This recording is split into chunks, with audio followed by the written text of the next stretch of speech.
सबसे पहले तो मैं आप सभी चैनलों के माध्यम से, प्रिंट मीडिया के माध्यम से बाबा साहब के जन्म दिवस पर और बाबा साहब के गुरु महात्मा ज्योतिबा फुले जी के जन्म दिवस पर सभी प्रदेशवासियों को, देशवासियों को हार्दिक शुभकामनाएं देती हूं।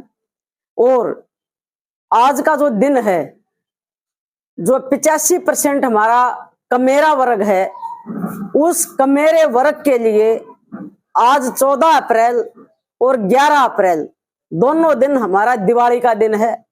और आज का दिन अगर मैं कहूं तो ज्ञान का सूर्य, शिक्षा के प्रतीक इस देश में आज बाबा साहब की जयंती को मनाना चाहिए। और बहुत ही खुशी की बात है कि पूरा देश, सभी जाति और धर्म के लोग, जिन्होंने समानता का अधिकार दिया, जिन्होंने हमें जल पीने का अधिकार दिया, जिन्होंने हमें शिक्षा का अधिकार दिया, जिन्होंने हमें स्वाभिमान से जीना सिखाया, और इस धरती पर जो हमारे साथ पशुओं जैसा व्यवहार होता था, हमें इंसान बनाया, उस महामानव बाबा साहब डॉक्टर BR अम्बेडकर जी और उनके गुरु महात्मा ज्योतिबा फुले जी के चरणों में मैं कोटि कोटि नमन करती हूं। और सभी देशवासियों से प्रार्थना करती हूं कि सभी लोग जाति और धर्म से ऊपर उठकर बाबा साहब को एक जो प्रतीकता होती है कि ये प्रतीक है उस चीज के, जिन्होंने हमें नजर उठाकर स्वाभिमान और सम्मान के साथ जीना सिखाया। सब लोग, जो बाबा साहब का सपना था, सबको शिक्षा, हर हाथ को काम, किसी के साथ भेदभाव ना हो, और जो भी सरकारें बने वो जो बाबा साहब ने संविधान बनाया और संविधान में सबको बराबर का अधिकार दिया, चाहे महिला हो चाहे पुरुष हो, जीव जंतु वनस्पति तक को बाबा साहब ने संरक्षित रखने का अधिकार दिया है। उस संविधान को इस देश में लागू करके और हर गली गली कुचे में बाबा साहब का नाम गूंजना चाहिए। और दूसरा, आज जो पार्टियां, चाहे वो सत्ता में हो चाहे विपक्ष में हो, जो बड़ी बड़ी पार्टियां हैं जो आज बाबा साहब के नाम को भुना रही हैं और वो दिखा रही है कि बाबा साहब के हितैषी हैं, मैं आप सबके चैनलों के माध्यम से कहना चाहूंगी, ये ढोंग है इन लोगों का। खासकर हरियाणा में भारतीय जनता पार्टी को कोई अधिकार नहीं है मुख्यमंत्री जी को कि वो बाबा साहब की जयंती मनाए, और प्रधानमंत्री जी को भी अधिकार नहीं है कि बाबा साहब की जयंती पर वो बड़े बड़े वायदे करें। क्यों कह रही हूं मैं ये बात? मैं हरियाणा के मुख्यमंत्री से कहना चाहती हूं कि 2016 में बाबा साहब की मूर्ति को रोहतक में बीजेपी के नेताओं द्वारा तोड़ा गया, और आज तक उस मूर्ति का ये नहीं पता वो कहां गायब है।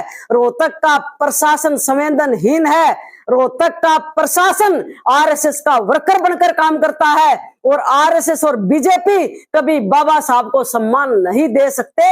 और यही कारण है कि बीजेपी के लोगों ने 2016 में बाबा साहब की मूर्ति को तोड़कर जिस हाथ से संविधान लिखा उस हाथ को तोड़कर गंदे नाले में फेंकवाया। जो हाथ आज भी मेरे पास है, वो मूर्ति हमने अपने निजी पैसे से बनवाई थी, कोई सरकार का पैसा नहीं था, कोई चंदे का पैसा नहीं था। लेकिन मैं कहना चाहूंगी, बड़े दुख और खेद के साथ कहना चाहूंगी कि आज जो भारतीय जनता पार्टी बाबा साहब का ढिंढोरा पीटती है, वो भारतीय जनता पार्टी के मुख्यमंत्री, प्रधानमंत्री जी और बीजेपी के नेताओं से कहना चाहती हूं कि मूर्ति जो तोड़ी गई, आपने क्या कार्रवाई की? मैं पूछना चाहती हूं रोहतक के SP और DC साहब से कि जो मूर्ति तोड़ी गई, मैंने आपको ज्ञापन दिया, लेकिन आपके कानों पर कोई जूं नहीं रेंगी। प्रशासन को कोई अधिकार नहीं है बाबा साहब का नाम लेने का, और बीजेपी नेताओं को कोई नाम नहीं है जो बाबा साहब का नाम ले। ये ढोंग करते हैं बाबा साहब के नाम पर। और जो भी दलित नेता जो कथित तौर पर कहते हैं हम अम्बेडकरवादी हैं, ये सारे नकली अम्बेडकरवादी हैं। ये बीजेपी कांग्रेस के नेताओं के तलवे चाटते हैं, ये जीभ से तलवे चाटते हैं। इनको बाबा साहब के सम्मान से कोई मतलब नहीं है। इसलिए आज बाबा साहब की जयंती पर जो सच्चे अम्बेडकरवादी हैं, जो बाबा साहब के अनुयायी हैं, जो सच में बाबा साहब के सपनों को साकार करने चाहते हैं, वो इस समय पर सामने आए और बाबा साहब के विचारों को हर जन जन तक पहुंचाएं, शिक्षा को बढ़ाएं और हर हाथ को रोजगार के लिए काम करें और अपने स्वाभिमान की लड़ाई लड़ने के लिए हमें खुद आगे आना पड़ेगा। किसी सरकार के भरोसे हम नहीं रह सकते। इन्हीं शब्दों के साथ मैं पूरे देशवासियों को दोबारा से बाबा साहब doctor B are Ambedkar ji की जयंती और उनके गुरु महात्मा ज्योतिबा फुले जी की जयंती पर हार्दिक शुभकामनाएं देती हूं। जय भीम, जय भारत।